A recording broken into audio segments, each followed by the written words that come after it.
सावन गीत लेके आए हैं, कैसे लगेगा कमेंट बॉक्स में जरूर बताइएगा। सैया कवन किया बदमसिया, गोड़े तोरे पड़ी जंजीरिया ना। सैया कवन किया बदमसिया, गोड़े तोरे पड़ी जंजीरिया ना। सभवा बैठी मोरे ससुर जी सोचे, सभवा बैठी मोरे ससुर जी सोच।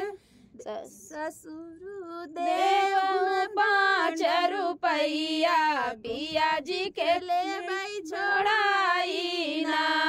ससुर देव 5 रुपैया, पिया जी के ले भाई छोड़ाई ना।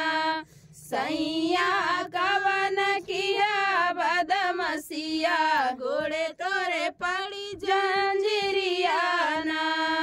कैसे के चढ़बू बउआ भारी कचहरी, कैसे के चढ़बू बउअर भारी कचहरी। कैसे करबू सलियाना, कैसे करलू सलियाना।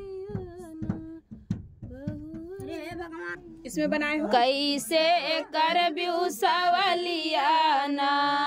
बहुआरी कवन कवन बोली बोलबू, पिया जी के लेबू छोड़ाई ना। बहुआरी कवन कवन बोली बोलबू, पिया जी के लेबू छोड़ाई ना। सट से चढ़बई ससुर भारी कचहरिया, झट से चढ़ब ससुर भारी कचहरिया। झाकी झुकी के करबई सवलिया ना, झुकी के करबई सवलिया ना।